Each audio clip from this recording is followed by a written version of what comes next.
तो good morning सभी को, और आप सभी का दोबारा स्वागत है भाई ऑनलाइन क्लास में, है ना। तो आज हम मार्च 2025 का करंट अफेयर देखेंगे, और कौन सा होगा वो उत्तराखंड आधारित। उत्तराखंड मार्च 2025 का करंट अफेयर की पहली वीडियो है, और इसमें सबसे पहले एक आपके लिए सूचना, जिन बच्चों का कांस्टेबल निकला है उनके लिए सूचना है कि उनके लिए हम क्रैश कोर्स लेके आए हैं।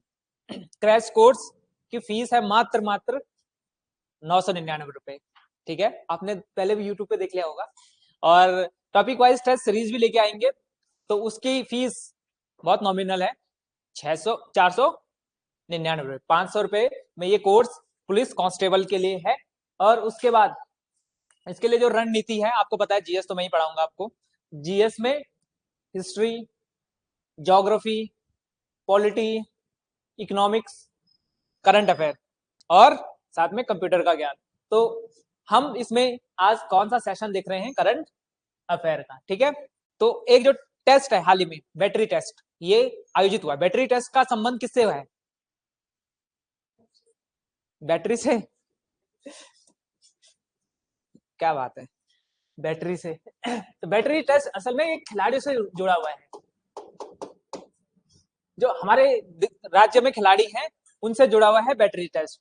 इसका मतलब क्या है कि जो दो योजनाएं हैं, खिलाड़ी उदयमान स्कीम है और एक और स्कीम है खिलाड़ियों से जुड़ी हुई। उसमें क्या है कुल मिला के कि उनको परखा जाएगा, जैसे ट्रायल होता है ना क्रिकेट की, कि किस खिलाड़ी को हमको टीम में रखना है, किसको नहीं रखना है। तो उस प्रकार से एक बैटरी टेस्ट है, और उसके तहत प्रदेश में कौन कौन से मुख्यमंत्री उदयमान खिलाड़ी उन्नयन योजना, एक योजना ये है, और दूसरा खिलाड़ी प्रोत्साहन योजना के लिए क्या होगा, टेस्ट होगा। और उस टेस्ट का नाम क्या रखा है हमने, बैटरी टेस्ट रखा है। अच्छा, इस बैटरी टेस्ट में क्या होगा कि खिलाड़ियों का ओवरऑल जो फिटनेस होगी वो जांची जाएगी, कि स्टेमिना कितना है, उसकी स्किल्स कितनी है, वो सारी चीजें इसके साथ कंपाइल की जाएंगी। ठीक है, और इस योजना के लिए खिलाड़ी को किस वेबसाइट पे, खेलो UK.in पे आवेदन करना है। ठीक है, अब है क्या ये, तो ये जो टेस्ट है ये आपके खिलाड़ियों के लिए है, और इसमें जो ये दो स्कीम है इस पर चर्चा करेंगे हम। ठीक है, तो पहला मुख्यमंत्री उदयमान खिलाड़ी उन्नयन योजना। तो ये दो योजनाएं क्यों हैं, दो योजनाओं का नाम क्यों दिया है? तो पहली बात इसलिए दिया गया है कि जो 8 साल से लेकर 14 साल तक के बच्चे होंगे उनके लिए है उदयमान। उदयमान का मतलब समझो कि उदय हो रहे हो। ठीक है, जन्म लेने के बाद उदय हो रहे हैं, तो ऐसे में याद रखना, मुख्यमंत्री उदयमान खिलाड़ी उन्नयन योजना। 14 साल तक के बच्चों को, तो 8 से लेकर 14 साल के जो बच्चे होंगे उनका चयन किया जाएगा। और इस योजना की शुरुआत हुई है 29 अगस्त 2022 को, राष्ट्रीय खेल दिवस। राष्ट्रीय खेल दिवस है, तो इसी दौरान 2022 को छोटे बच्चों की स्कीम शुरू हुई। ठीक है, 29 अगस्त 2022 को। इसमें कुल 150 बच्चों का सिलेक्शन होगा उत्तराखंड राज्य से। ठीक है, और उनको 6 अलग अलग एज ग्रुप में डिवाइड किया जाएगा। ठीक है, अलग अलग मतलब 25-25 बच्चे, 6 एज ग्रुप में डिवाइड किया, और 25-25 बच्चों का सिलेक्शन अलग अलग ग्रुप में होगा। ठीक है, और इसकी जो सबसे इंपॉर्टेंट जो आपके एग्जाम में आता है कि बेनिफिट क्या है, तो जो ये खिलाड़ियों का चयन हुआ इस योजना में, वो जो खिलाड़ी हैं 8 से 14 साल तक के जो ये बच्चे हैं, उनको पर महीने 1 साल तक 1500 रुपए दिए जाएंगे। समझे?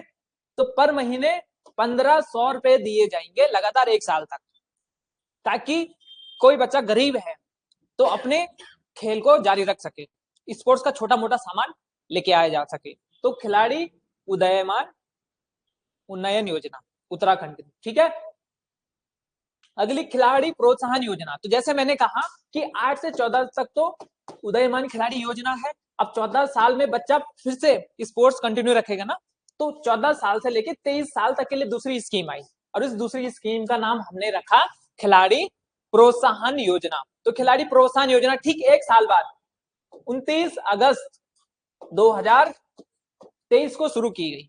29 अगस्त 2023 को शुरू की गई यहीं देहरादून में। ठीक है, तो 14 से लेके 23 साल के बच्चों के लिए ये योजना है। ठीक है, ये 29 अगस्त 2023 को शुरू की गई, और इस योजना में भी 150 बच्चों का चयन होगा। तो 150 बच्चों का सिलेक्शन होगा। इन 150 बच्चों में कितने हजार,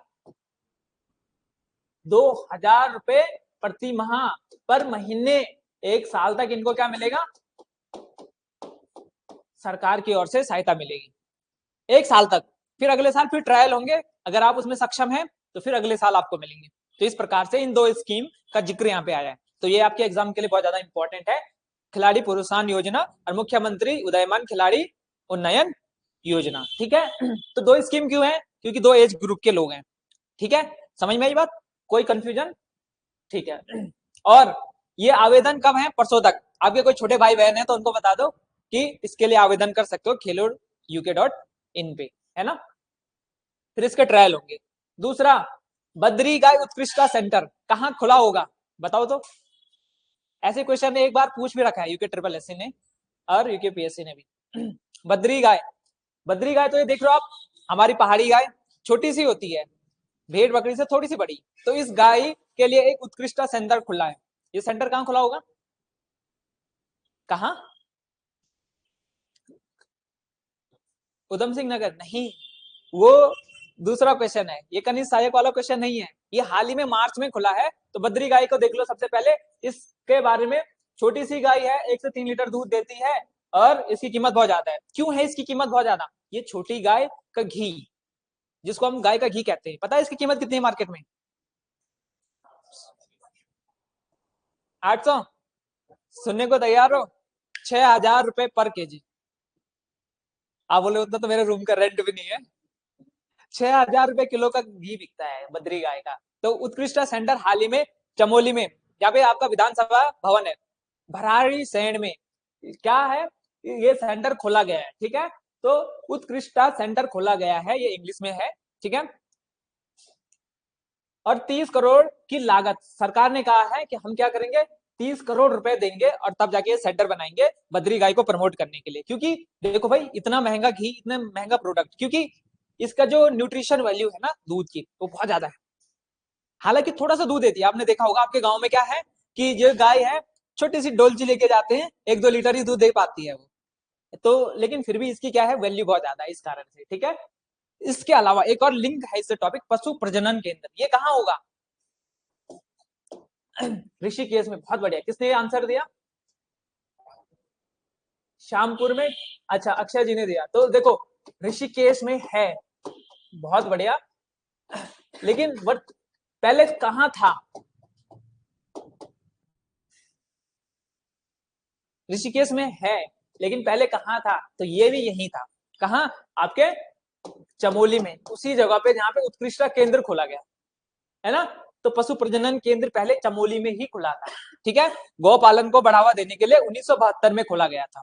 कब, 1972 में भराड़ी सैंड में खोला गया था। और उस समय डेनमार्क जो है, डेनमार्क डेयरी प्रोडक्ट के लिए बहुत ज्यादा विकसित देश है। तो डेयरी प्रोडक्ट के लिए हमने डेनमार्क से क्या ली, इंस्पिरेशन ली, और भारत में भी उत्तराखंड के भराड़ी सैंड में इसको खोला था 1972 में। और उस समय मुख्यमंत्री कौन थे, जिनके नाम पे यूनिवर्सिटी है, HNB, हेमंती नंदन बहुगुणा भाई साहब। ठीक है, भाई साहब नहीं, सर बोलेंगे इनको, तो भाई साहब हमके लिए गवर्नर जनरल को बोलेंगे। ठीक है, और फिर हालांकि इसका उतना ज्यादा डेवलपमेंट नहीं हो पाया, शायद फाइनेंशियल या बहुत सारे कारण है। और इसके बाद इसको फिर यहाँ से ट्रांसफर कर दिया, कहाँ, 2017 से 22 के मध्य इसे बंद कर दिया गया। और फिर 2022 के आसपास इसको कहाँ शिफ्ट कर दिया गया, ऋषिकेश में। कहाँ, श्यामपुर वाला जो क्षेत्र है ना, तो ऋषिकेश में 2022 में इसको ट्रांसफर कर दिया गया, 1972 में बना था। ठीक है, तो पशु प्रजनन केंद्र पे आपके लिए मोस्ट इंपॉर्टेंट क्वेश्चन। तो ये उसका इंग्लिश में ट्रांसलेशन, आप इंग्लिश मीडियम वाले हैं तो यू कैन चेक इट। ठीक है, बद्री गाय के मैंने आपको बता दिया, हिमालय की गाय है, उत्तराखंड की गाय, छोटी सी गाय, 200-250 किलो वजन, 1-2 लीटर दूध और 6,000 रुपए किलो घी। ठीक है, सबसे ज्यादा घी पे जा रहा होगा आपका। तो इसको पहाड़ों की कामधेनु कहते हैं। ओके, इसमें बहुत सारी चीजें हैं, आपका अच्छा फैट है इसमें, टोटल सॉलिड है, प्रोटीन है, अन्य पोषक तत्व हैं, इस कारण से इसका बहुत ज्यादा योगदान है। ठीक है, प्रतिदिन 2-3 लीटर दूध देती है और 6,000 रुपए किलो घी बिकता है। तो न्यूट्रिशन वैल्यू बहुत ज्यादा है बद्री गाय की। अगला टॉपिक, अच्छा ये इंग्लिश में हो गया आपके लिए। ठीक है, मोस्ट हाईलाइटेड टॉपिक मार्च का कौन? आपके कैबिनेट मंत्री प्रेमचंद्र अग्रवाल जी। उन्होंने क्या दिया? हमारे लिए इंपॉर्टेंट नहीं है कि उन्होंने इस्तीफा दिया, क्यों नहीं दिया। हम स्टूडेंट है, हमारे लिए इंपॉर्टेंट इससे ये है कि एग्जाम के लिए हमारे लिए क्या इंपॉर्टेंट है। एग्जाम के लिए इंपॉर्टेंट चीजें क्या है कि मंत्रियों की जो संख्या है उत्तराखंड में वो कितनी हो सकती है? 12, लेकिन अभी कितने हैं? 5 हैं। तो हम इसके संविधान से जुड़े हुए पहलुओं को देखेंगे, ठीक है, तो इस पे चर्चा करेंगे। तो एक सेकंड में मैसेज देख लेता हूँ, कुछ स्टूडेंट के मैसेज आ रखे हैं।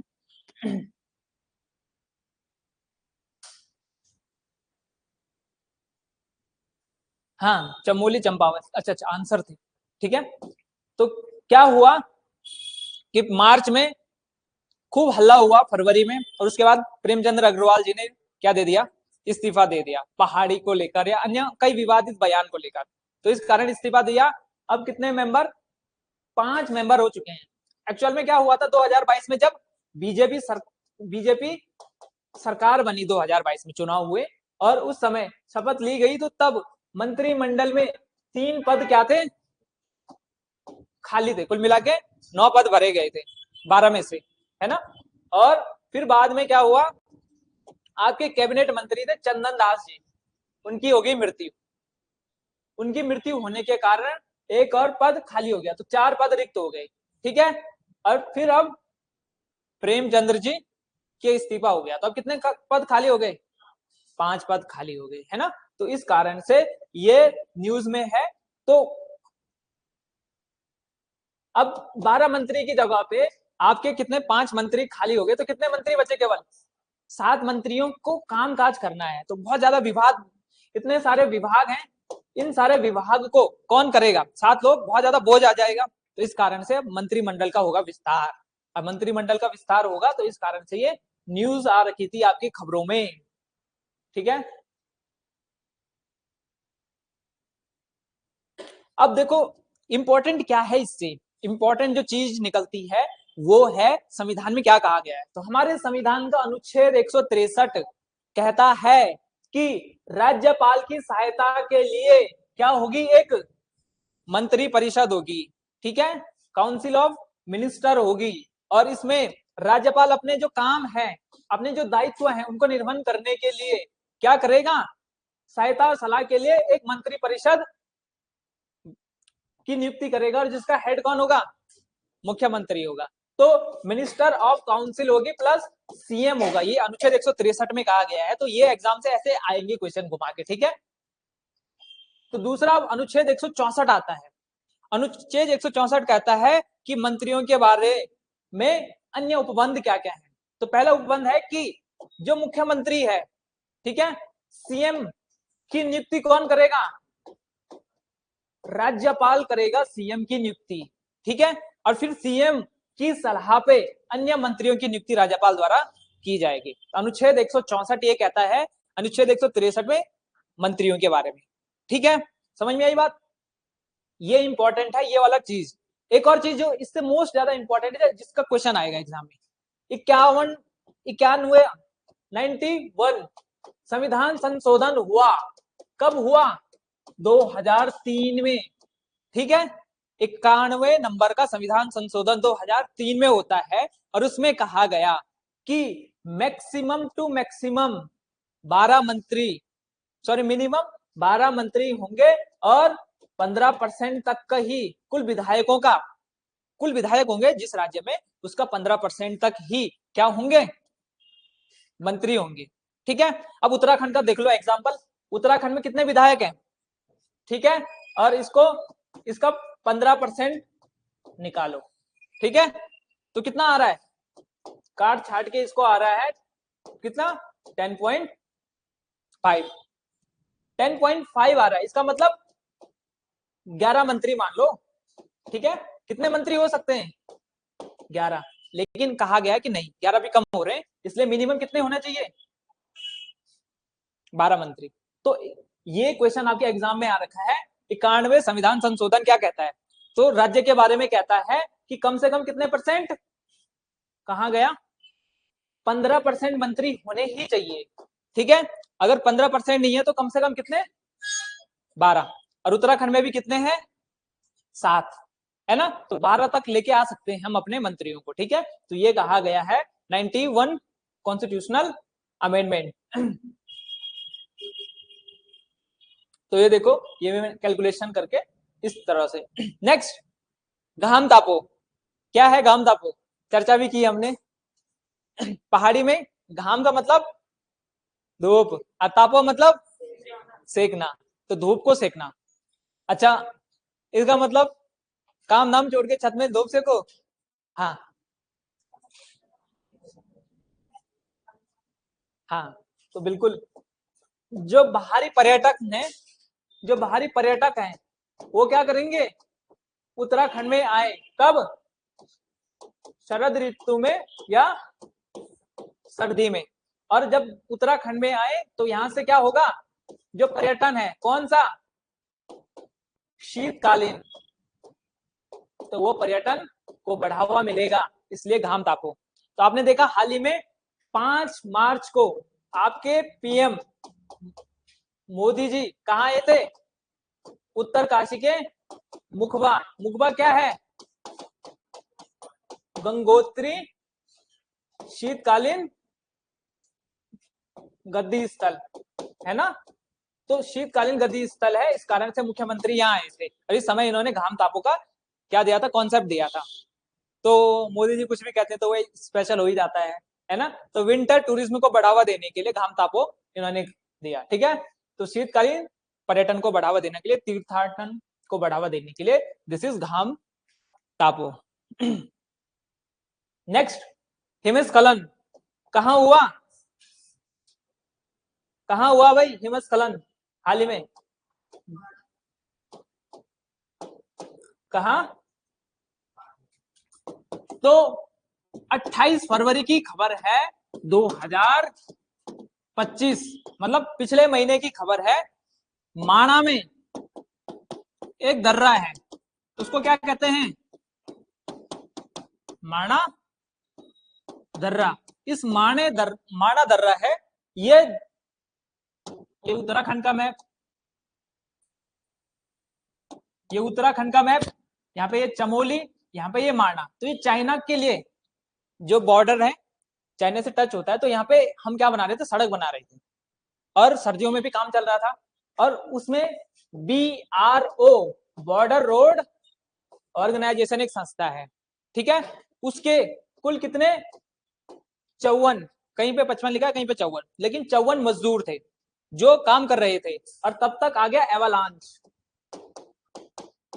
एवालांच मतलब जानते हो, हिमस्खलन, बर्फ का बहुत सारा पहाड़ एक साथ टूट गया, और इसमें 54 में से 8 मजदूरों की हो गई मृत्यु, जो फाइनल है। उसके अलावा बाकी और बच गए। अच्छी बात यह है कि बाकी अन्य बच गए और 8 की मृत्यु हो गई। तो इसी से जुड़ा हुआ है। और ऑपरेशन कौन सा है, कोई बताएगा, कौन सा ऑपरेशन चला होगा इसके लिए। तो हिमस्खलन हुआ माणा चीन सीमा पे, 54 श्रमिक क्या हुए इस दौरान, यहाँ फंस गए। तो चमोली में एवलांच आया 28 फरवरी को। और ऑपरेशन कौन सा था, एवलांच रेस्क्यू ऑपरेशन, ठीक है। तो एवलांच रेस्क्यू ऑपरेशन चलाया गया इस दौरान, कितने दिन के लिए, 3 दिन के लिए। और फिर इस ऑपरेशन में इतने जो मजदूर फंसे हुए थे उनको बचाया गया, ठीक है। तो 3 दिनों तक चले इस रेस्क्यू ऑपरेशन के बाद 46 मजदूरों को सकुशल बचाया गया, और बाकी 8 की क्या हो गई, मृत्यु हो गई, ठीक है। तो ये था ऑपरेशन एवलांच रेस्क्यू ऑपरेशन। ये इंग्लिश में भी है सेम चीज। खलिया टॉप और बिटुली धार स्कीइंग सेंटर कहाँ है, बताइए मुझे। उत्तर काशी, कौन है उत्तर काशी वाला, अच्छा आप बोल रहे हो, ये नहीं, आंसर किसने दिया, अच्छा आप उत्तर काशी सही नहीं है, ठीक है। खलिया टॉप और बिटुली धार, क्योंकि अभी तक देखो क्यों मैंने इसको डाला आपके करंट अफेयर में। उत्तराखंड में एक फेमस स्थान है चमोली में, उसका नाम है औली। और चमोली में सर्दियों में पड़ जाती है खूब सारी बर्फ, और इस बर्फ में फिर क्या होती है, स्कीइंग प्रतियोगिता होती है, और इस स्कीइंग प्रतियोगिता में नेशनल लेवल के खिलाड़ी, इंटरनेशनल लेवल के खिलाड़ी आते हैं। तो उत्तराखंड में एक फेमस स्थान है आपका औली। लेकिन उसके अलावा जो दूसरा स्थान है वो आपका आ गया खलिया टॉप, और दूसरा बेटुली धार। तो ये कहाँ है? ये भी स्कीइंग के लिए फेमस हो चुका है, और ये है आपका पिथौरागढ़ में। ठीक है, तो पिथौरागढ़ वाले क्षेत्र में ये दो स्कीइंग के क्या है, फेमस पर्यटक स्थल अब न्यूज में आ रहे हैं। तो फ्यूचर में आपको देखने को मिलेगा, अगर औली में बर्फ नहीं गिरेगी, यहाँ गिरेगी, तो यहाँ शीतकालीन क्या होंगे, गेम होंगे, विंटर गेम्स होंगे, है ना। तो खलिया टॉप समुद्र तल से 2700 मीटर की हाइट पर स्थित, ठीक है, में स्कीइंग का काम उत्तराखंड में शुरू हो चुका है 1990 में। कुमाऊं मंडल विकास निगम लिमिटेड, ठीक है, कुमाऊं मंडल विकास निगम लिमिटेड ने क्या की, स्कीइंग की शुरुआत की। कहां पे? खलिया टॉप और बेटुली धार में। तो ये सारी चीजें इंग्लिश में भी। उसके अलावा पंडित नैन सिंह के नाम पर एक पर्वतारोहण में, निम कहाँ है ये तो आपको पता ही है, सबको ही पता है, नेहरू इंस्टीट्यूट ऑफ माउंटेनियरिंग कहाँ है, उत्तरकाशी में। लेकिन उसके अलावा एक और संस्थान है जो आपके एग्जाम में आने वाला है फ्यूचर में, और उस संस्थान का नाम है पंडित नैन सिंह रावत पर्वतारोहण संस्थान, और वो कहाँ है, मुनस्यारी, पिथौरागढ़ में। ठीक है, तो पंडित नैन सिंह जी के नाम पे, जिनको मौलिक पंडित भी कहते हैं ना, इनके नाम पे पिथौरागढ़ मुनस्यारी में क्या बना है, एक संस्थान बना है। ठीक है, तो यहाँ पे प्रशिक्षण दिया जाएगा इस संस्थान में, और फिर खलिया टॉप और बेटुली धार में वो काम क्या करेंगे, स्कीइंग वगैरह भी करेंगे। तो ये संस्थान आपके एग्जाम के लिए बहुत ज्यादा इंपॉर्टेंट है। ठीक है, तो ये इंग्लिश में। अच्छा, रोपवे, आज के सेशन को बस इतना ही रखेंगे, लास्ट क्लास है। रोपवे बताओ, हाल ही में रोपवे का उद्घाटन किया, उद्घाटन क्या, घोषणा की हमारे माननीय प्रधानमंत्री जी ने, रोपवे की घोषणा की। तो वो किन दो जगह के लिए है, एक केदारनाथ है और दूसरा हेमकुंड साहिब के लिए। बहुत बढ़िया, ठीक है। तो अब घोषणा हुई है, कब तक इसका इनॉग्रेशन होता है, बहुत अच्छा बजट है, लगभग 8,000 करोड़ का इसका बजट है। ठीक है, तो केदारनाथ के लिए और हेमकुंड साहिब के लिए रोपवे बनाए जा रहे हैं, ये भी आपके एग्जाम में आएगा। तो सबसे इजी क्वेश्चन, रोपवे की घोषणा कहां कहां के लिए की गई है, केदारनाथ और हेमकुंड। अच्छा, ये केदारनाथ किस जिले में है, रुद्रप्रयाग जिले में, है ना। और हेमकुंड साहिब कहाँ है, चमोली में, है ना। हेमकुंड आपको पता है क्यों फेमस है, वेरी गुड, सिखों का धार्मिक स्थल है। और केदारनाथ तो आपको पता ही है 12 ज्योतिर्लिंगों में से एक है ना। तो ये सारा करंट अफेयर था। अब हम कोशिश करेंगे छोटे छोटे करंट अफेयर के माध्यम से डेली क्या करें, चर्चा करें। इसके बाद में इसके प्रश्न लेके आऊंगा अगले सेशन में, वो मत मिस करना, इसको अच्छे से रिवाइज करना। ठीक है, पीडीएफ में टेलीग्राम चैनल पे भी भेजूंगा और इस वाले आपके ग्रुप में भी भेज दूंगा, तो पीडीएफ को पढ़ लेना। इसके बाद अगला जो सेशन होगा उसमें हम एमसीक्यू भी देखेंगे, इसके भी और आने वाले करंट अफेयर के भी। ठीक है, तो समझ में आई, कुछ ऐसा जो छूट गया है तो ठीक है, क्विक रिकैप कर लेते हैं। रिवीजन सबसे ज्यादा इंपॉर्टेंट है, जितना हमने पढ़ा उससे ज्यादा जरूरी कितना हमने याद किया। ठीक है, तो मुझे आप सभी लोग फटाफट बताते चलेंगे। बैटरी टेस्ट, बैटरी टेस्ट किसके लिए है, खिलाड़ियों के लिए। ठीक है, और खिलाड़ी कौन कौन से, दो कैटेगरी के, एक मुख्यमंत्री उदयमान खिलाड़ी उन्नयन योजना और दूसरा खिलाड़ी प्रोत्साहन योजना। अच्छा, खिलाड़ी प्रोत्साहन योजना कौन से एज ग्रुप के लिए है, 14 से 23, बहुत बढ़िया। अच्छा, मुख्यमंत्री उदयमान खिलाड़ी उन्नयन योजना 8 से 14, बहुत बढ़िया। ठीक है, तो ये टेस्ट होगा, फिटनेस टेस्ट होगा, और 1 साल के लिए आपके लिए क्या है, स्कॉलरशिप का दरवाजे खोलता है। ठीक है, इसमें बस आपको क्या लगानी है, जी जान लगानी है।